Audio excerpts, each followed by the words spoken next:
Hello, friends, family, foes, and Feinstein Jr. assholes. I'm Shay Weintraub, and I want to welcome you to Anchored, a show about Rhode Island news, which we tried to make painfully obvious by putting an anchor in the title. But yes, thank you to everybody that is tuning in. We know that you have lots of options when it comes to online content, and we're very grateful that we beat out Quahog SmackDown 2021. Not sure what I've done the same thing, but let's get to it. Pending confirmation by the US Senate, we will soon be bidding bye to our universally beloved and rarely critiqued Governor Gina Raimondo as she goes down and becomes the nation's 40th Secretary of Commerce.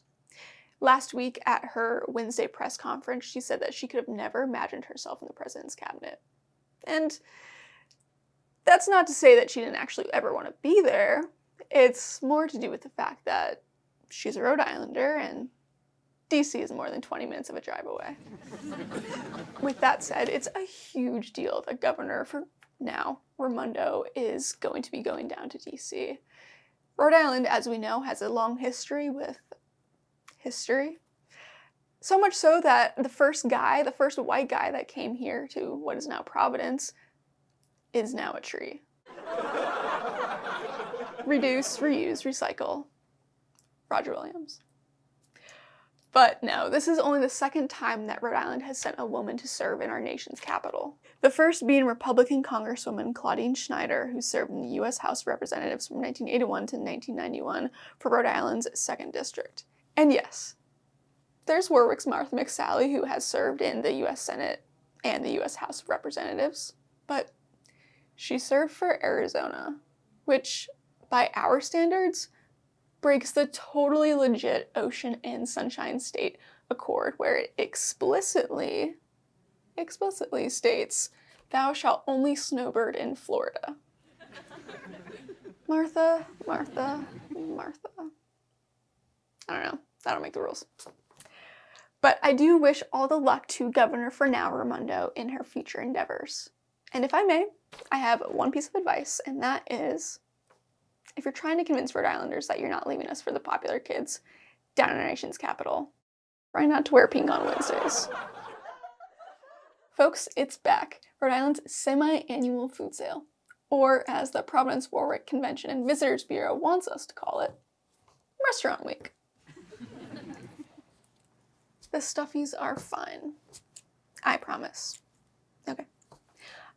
But for those who are unfamiliar with what Restaurant Week is, I can only describe it as what our local food service industry's version of peacocking is.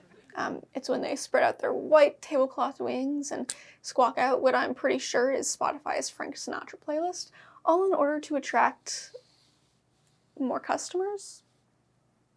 That makes sense? Yeah.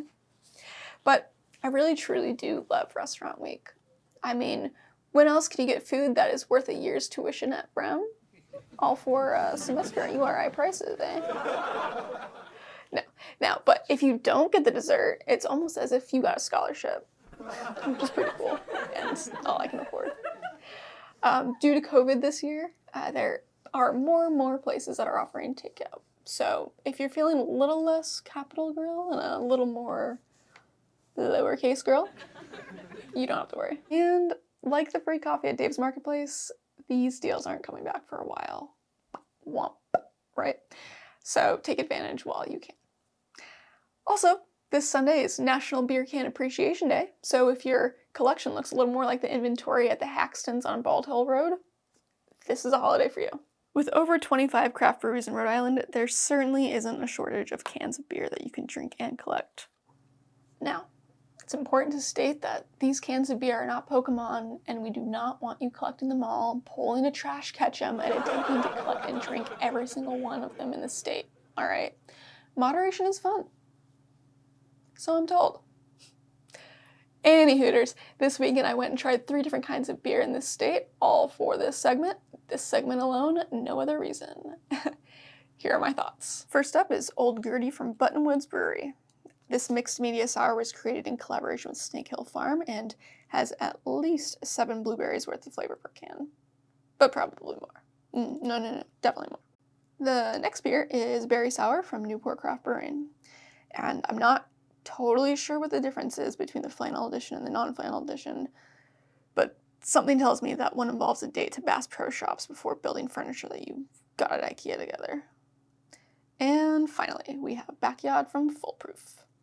What I really do love about this one is that it says, please recycle this can on the back, which I'm pretty sure is Rhode Island's biggest attempt at recycling since Duncan ditched the styrofoam cups last year. That wasn't our choice. The beer is good, the cans are cool, and I totally forgot one. Yep, that's better. That's all there is for this week, folks. I'm Shay Weintraub. Please do not forget to follow us on Instagram, Facebook, YouTube, and most importantly, not too close behind me on 95 because I get really scared, okay? Good night.